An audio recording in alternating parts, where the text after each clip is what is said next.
Good morning, everybody. I'm so happy that you're here. I want to extend a sincere Father's Day to all of the fathers here and extend a sincere thank you to all of the mothers who dragged them here today. Thank you all so much for being here. I know that summer is kind of a hard time and people are traveling and it's Father's Day, so maybe fathers went to see kids or maybe kids came to see fathers. Whatever brings you here today, whether in person or online, we're so happy that you're here. Thank you for being here. Many of you know me, many of you recognize me. If you don't, my name is Brandon Reynolds.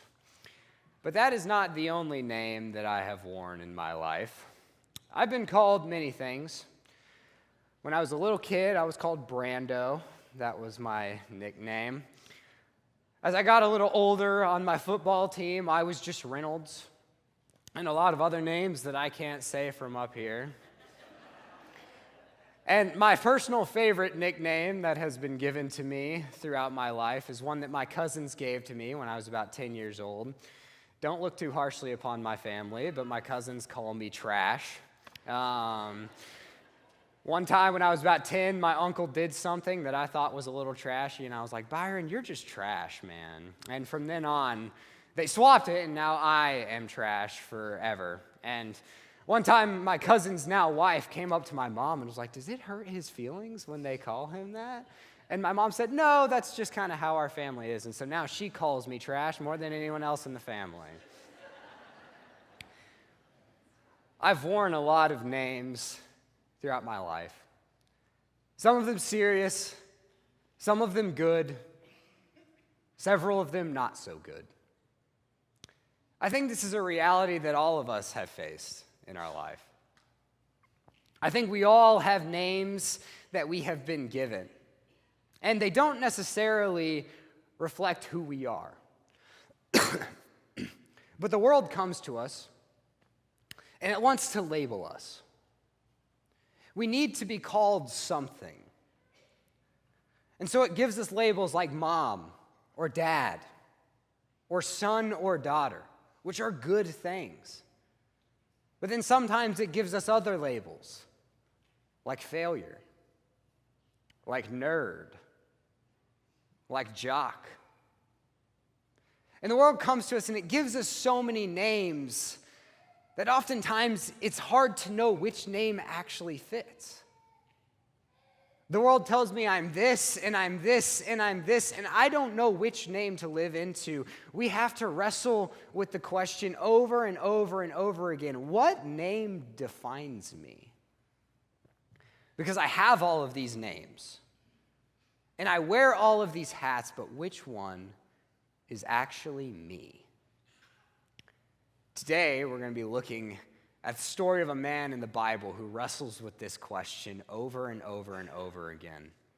And he has been given a name, and he lives into his identity as Jacob over and over and over again. He lives into his name. He lets it define him. And yet, in the midst of a desperate situation, he has an encounter with God, and everything changes. Today we're going to be looking at the story of a man named Jacob. It's found in Genesis chapter 25 through chapter 32. It's found in a lot more than that, but this is the section we're going to be focusing on. Now, each of these chapters is like 40 verses, so we're not going to read them all, I promise. I will not make you endure that, but we are going to be doing a fair bit of storytelling today. And so in order to kind of organize my thoughts, I've given main titles to every one of the big, important sections that we're going to walk through. Because we're going to be walking through a lot of story today, so get your listening ears on. Check, 1, 2. Hey, there you go. MJ saves the day. So, today we're going to be talking about the story of Jacob. It is found in Genesis 25 through 32. It starts in Genesis 25, verses 21 through 26. This chapter, this section, I titled "A War in the Womb." The story tells of a young man, or of an unborn man and his brother. One will become Jacob, the other will become Esau. Let's go to the story. Genesis 25:21. It says, "And Isaac prayed to the Lord for his wife, because she was barren. And the Lord granted his prayer, and Rebekah his wife conceived. The children struggled together within her, and she said, "If it is thus, why is this happening to me?" She went to inquire of the Lord. And the Lord said to her, "Two nations are in your womb, and two peoples from within you shall be divided. The one shall be stronger than the other, and the older shall serve the younger." When her days to give birth were completed, behold, there were twins in her womb. The first came out red, all his body like a hairy cloak. So they called his name Esau. Esau means hairy. Afterward, his brother came out, with his hand holding Esau's heel. So his name was called Jacob. Isaac was 60 years old when she bore them. The name Jacob means heel grasper, but another meaning for it is deceiver. I want you to picture this scene. The older brother is born, and he's not even out of the womb yet, not even completely out of the world, not completely into the world, and his younger brother is already trying to pull him down. His younger brother is already trying to take his place. His younger brother is already climbing the ladder. See, because Esau was guaranteed everything by being the older brother. He was guaranteed the birthright. He was guaranteed the blessing. And he was guaranteed so many other privileges that came with being the firstborn. And from the moment before they were even born, Jacob wanted it. And so his parents name him heel grasper, deceiver. That is an identity that he is going to live into throughout this story. And so, let's go on to our next major section, the first deception. It's found in Genesis 25, verses 29 through 34. And it says this: "Once when Jacob was cooking stew, Esau came in from the field, and he was exhausted. And Esau said to Jacob, 'Let me eat some of that red stew, for I am exhausted.' Therefore his name was called Edom. Edom means exhausted. Jacob said, 'Sell me your birthright now.' Esau said, 'I am about to die. Of what use is a birthright to me?' Jacob said, 'Swear to me now.' So he swore to him and sold his birthright to Jacob. Then Jacob gave Esau bread and lentil stew, and he ate and drank and rose and went his way. Thus Esau despised his birthright." Yeah, he despised his birthright, but he despised his brother too. Jacob comes to Esau in the midst of a desperate situation. And Esau has a choice. He can die, or he can give away his birthright. If you don't know what a birthright is, it has to do with the ancient world. The brother was guaranteed pretty much 90% of the inheritance of his father. Now, the brother could keep all of that, or he could divide it amongst his younger siblings, but the older brother was guaranteed all of the possessions, all of the property of his father. And in the midst of a desperate situation, Esau comes to his brother, the one who should probably care for him and want to take care of him. And he says, "I am going to die. Would you please give me some food?" And Jacob says, "Yeah, I'll give you some food, but it's going to cost you. You're going to have to sell me your birthright. You have to sell me everything. You're going to have to sell me the one thing that gives you power over me." And Esau has no choice but to give in, and so he does. Jacob, already grasping at the heel, already pulling his older brother lower, already deceiving and cheating and living into his name. But one deception isn't enough, so we're going to move on to deception number 2. Deception number 2 is so intense and so much that it takes up an entire chapter. So we're not going to read very much of it, but I'm going to tell it to you. It's found in Genesis 27. So if you don't think I do a good job telling it, you can go read it yourself. The story begins with their father Isaac being old. And in his old age, Isaac has lost the majority of his sight. But he's able to see that in the future, he doesn't have much time left. And so he calls Esau in, and he says, go and hunt me some wild game. Esau is this big, manly man. He's hairy. He lives in the field. He goes and hunts. So he calls him in. He says, go and hunt me some game and cook it for me so that I may bless you. And Esau does. He goes out to the field, and he hunts some wild game. But while he's out there, Isaac's wife, Rebekah, who always favored her little baby boy, comes to Jacob and says, I have a plan for you to steal the blessing from your brother too. And so Rebekah tells Jacob to go and slaughter 2 young lambs, or 2 wild lambs, and to bring their skin to him. And so he does. He goes and slaughters them and prepares the meat and brings Rebekah the skin.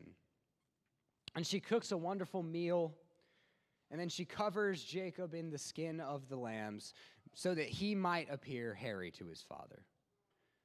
Because Jacob had no body hair. He was smooth man, is what it says. So he hides his smoothness. He pretends to be Esau. He puts on a cloak, one of Esau's garments, and he goes into his father. And he says, I have some food for you. And Isaac is like, wow, that was really quick. And Jacob says, oh yeah, God delivered game to me. Now is he not only lying, now he's lying about God. Jacob is deep into a deception at this point, but it's too late to turn back now. So he goes to his father and he gives him the food. And his father feels him and he smells him and he feels like Esau and he smells like Esau. And so he blesses him. And he gives him a great blessing that everything he does will prosper, that he will live in the land, and that he will rule over his brothers. And Jacob leaves. And then Esau comes home. And he comes into his father and he says, I went and hunted wild game for you, and I prepared a meal for you. I've brought it to you so that you might bless me. And Isaac said, I just blessed you.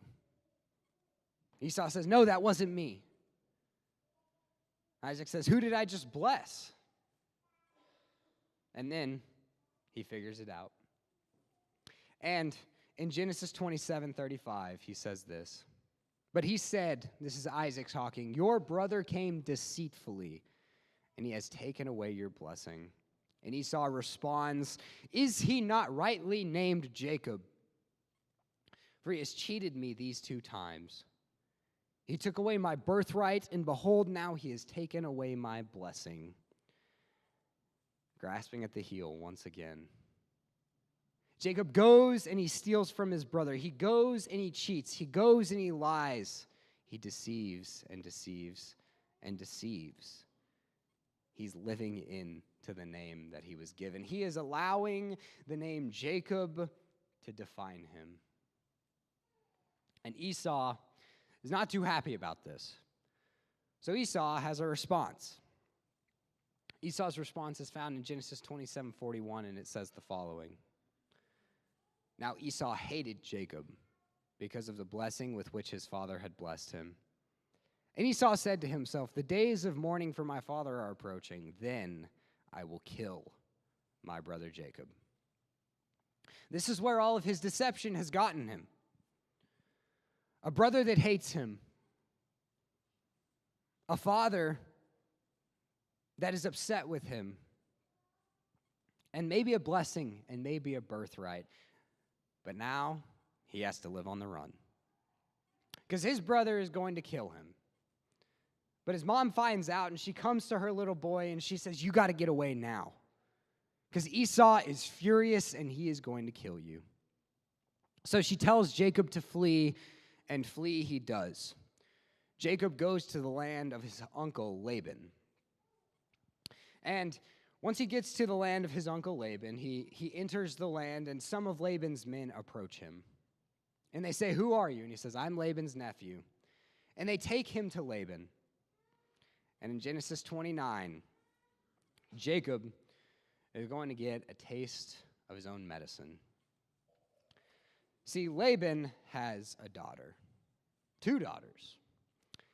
The oldest daughter's name is Leah, or Leah, and it says that her eyes were weak.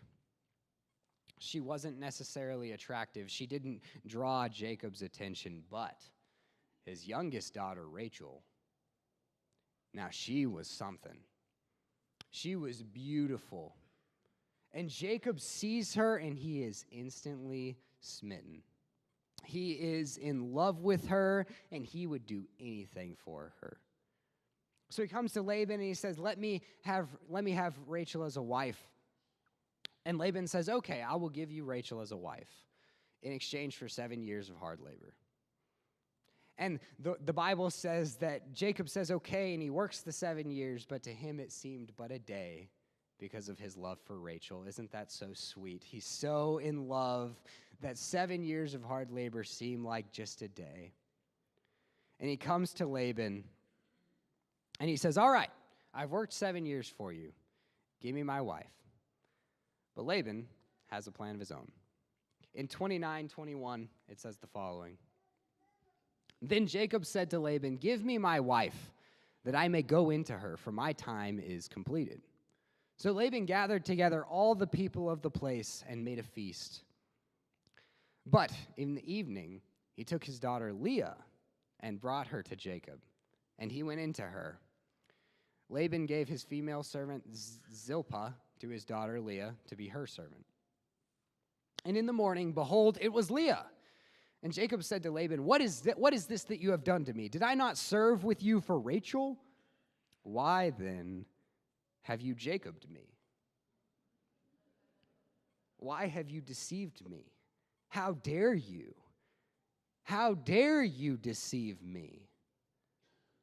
And Jacob finally gets what it's like to be on the other end. The deceiver has been deceived. And so Laban comes in and he says, okay, it's not our way to marry off the younger daughter first. We have to marry off the older daughter first. And so he says, I will give you Rachel as a wife in exchange for 7 more hard years of labor. So Jacob agrees, and he works for 7 more years, and he finally gets Rachel as a wife. And the time has come for him and Rachel to leave. And Leah and some of their kids that they have had, it's time for him to leave and go and make his own way. And so he comes to Laban in Genesis chapter 30 and 31, and they engage in a little bit of a battle of deception. Because he had been deceived, but Jacob is still the deceiver.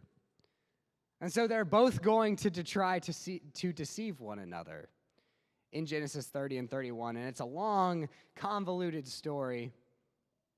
But essentially, Jacob comes to Laban and says, I need some of your flock to go with me. You have prospered greatly under me. You owe me just a little bit. I have served you well. I have taken good care of your animals. Please just let me have some. In fact, let me have the spotted lambs and the spotted animals, the ones that are viewed as impure, the ones that are viewed as not as good, not as strong. So Jacob comes to him and he makes him this offer, and to Laban that seems like a really good idea. But Jacob has another trick up his sleeve, because Jacob is in charge of the breeding of the animals. And so he breeds them in a way to where the spotted animals are the strong ones and the powerful ones and the ones that can do work and the ones that are good. He deceives again. And yet Laban has another deception. And even Rachel gets involved in a little bit of deception here. And as they are fleeing from Laban, she steals his idols. And over and over again, Jacob deceives, and Rachel deceives, and Laban deceives. And it's deception after deception after deception. It follows Jacob wherever he goes. He can't escape it. He can't escape his name. He can't escape who he really is. And finally, it all comes to term with him and Laban on the border between Laban's land and Esau's land. And Jacob and Laban make a covenant. Jacob says, listen, I'm going to go over to Esau's land, and I'm never going to cross over here again. You don't come after me, and I won't come after you. Essentially, okay, we know we cannot interact with one another because it's not going to go well for either of us. So we're just going to leave each other alone. They make that covenant.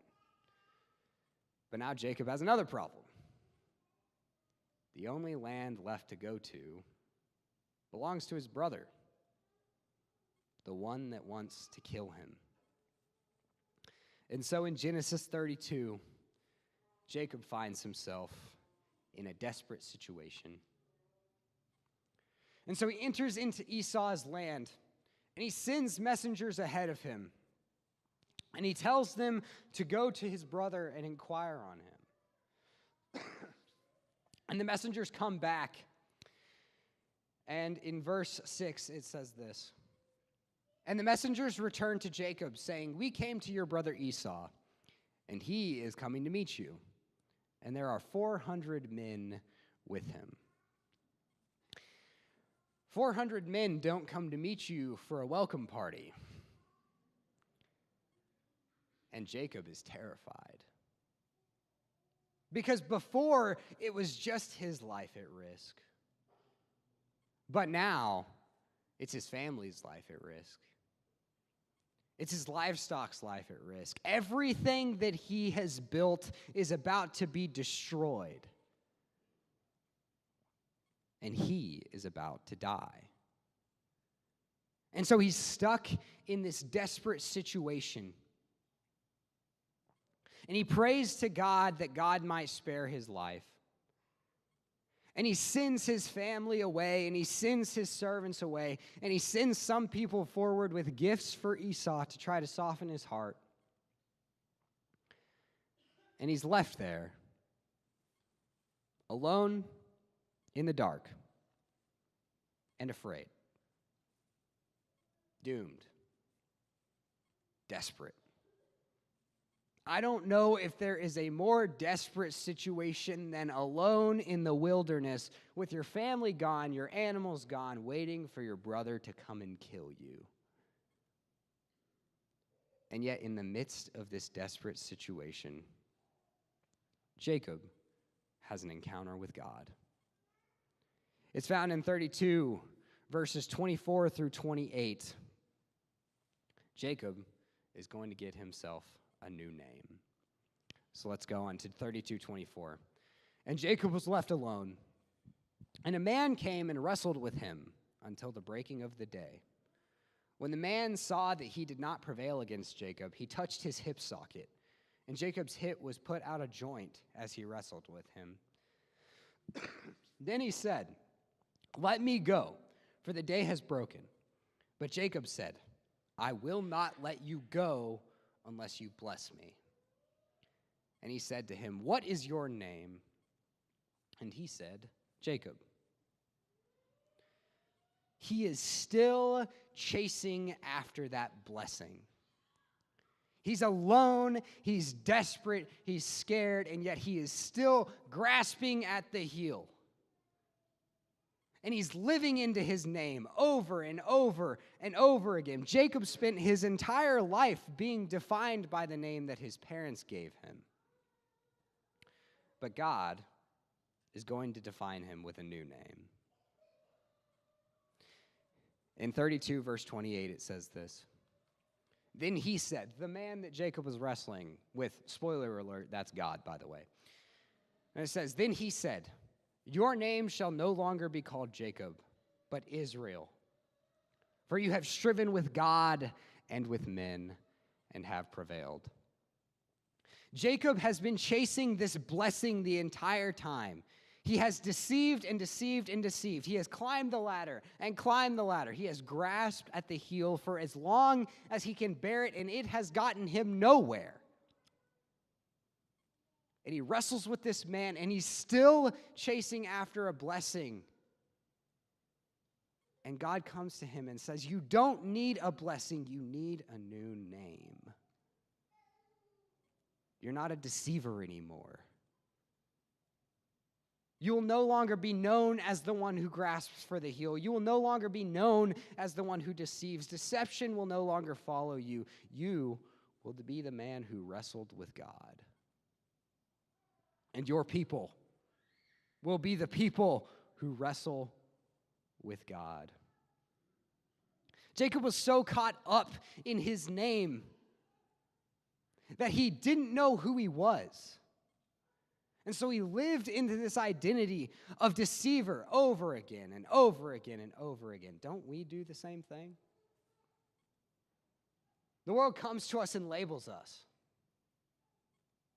Maybe it labels you a father. And so you try to be the best father. But when you fail, that identity blows up. Maybe you want to be a mother. The world has called you a mother, and yet when you fail, that identity explodes. And so it brings us back to this question, what name defines me? I've been called so many. So which one really tells me who I am? Am I really trash? Was Jacob really a deceiver? Are you really whatever the world has come and told you that you are? Maybe you're a success. Maybe you're a failure. The world has told you over and over and over again who you are and who you should be. And we live into it and it gets us nowhere. And yet God comes to us. And just like Jacob, he gives us a new name. In John 1, verses 11 through 13, it says this. Go ahead. It says, he came to his own. He being God/Jesus. He came to his own, and his own people did not receive him. But to all who did receive him, who believed in his name, he gave the right to become children of God, who were born not of blood, nor of the will of the flesh, nor of the will of man, but of God. God comes to you and he says, I know the world has given you a name. But if you come to me, if you receive me, I give you the right to receive the only name that actually matters. One of my children. We chase all these names that the world has for us, and we run after them as if they define us. And yet God comes to you and he says, I have the one name that truly does define you, the only one that matters. It doesn't matter if you fail as a father. It doesn't matter if you fail as a mother. It doesn't matter if you fail as a child. Because you're my child. And that is what defines you. No matter how good you may be, no matter how bad you may be, no matter how trash you may be, you are a child of God. And children of God matter because he says they do. Not because of what they do. Now, that's good news. That's the best news. But it leaves us with a question. What do we do about that? Well, I think there are two things that we should do based off of our story and based off of our series. The first thing is wrestle with God. We try to find our identity in all kinds of places. We run to people. We run to work. We run to achievement. And we're begging for someone to give us a name that sticks. But it never does. And yet when we come to God and we're willing to do the hard work and we're willing to sit there and we're willing to wrestle,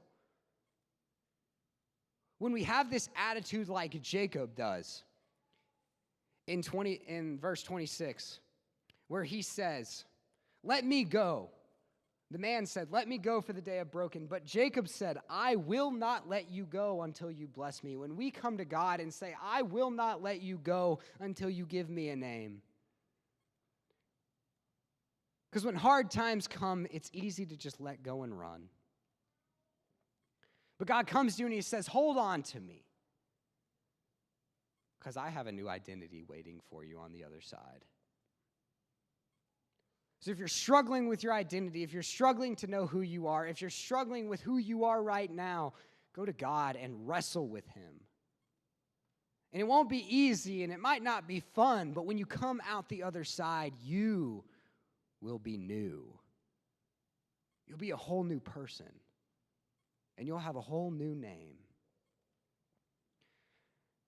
And the second one, I'm sure you can call it by now, is to boast in God.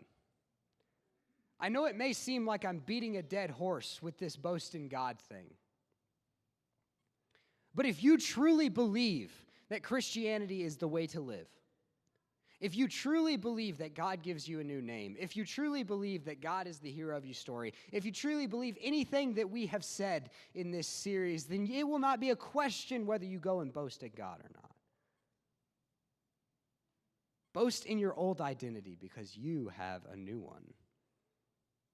Again, it brings us to our theme verse for the series. 2 Corinthians chapter 12, verses 9 through 10, it says, "But he said to me, my grace is sufficient for you, for my power is made perfect in weakness. Therefore I will boast all the more gladly of my weaknesses. Therefore I will boast all the more gladly of my old identity, so that the power of Christ may rest upon me. For the sake of Christ, then, I am content with weaknesses, insults, hardships, persecutions, and calamities. For when I am weak, then I am strong. For when I am lowered, then he is raised. For when I am not enough, he is enough. For when my name is not sufficient, he comes to me and gives me a new one." What better news is there than that? To go to someone and say, I know the world has labeled you this, but there is a God who has labeled you his child. And he loves you no matter what you do. This week, I want to challenge us to live into our new name and to boast in the one who gives it to us. Would you pray with me? Dear Heavenly Father, we thank you for this day. We thank you for all the blessings you give us. We thank you that we get to gather here, God. Thank you for all of the fathers here. Ask that you guide them. Keep the families safe as they go home. Help Second Hour to be blessed. Help us to honor you, and thank you for giving us a new name. Thank you for giving us a new identity. Thank you for calling us your child. It's in your Son's name I pray. Amen.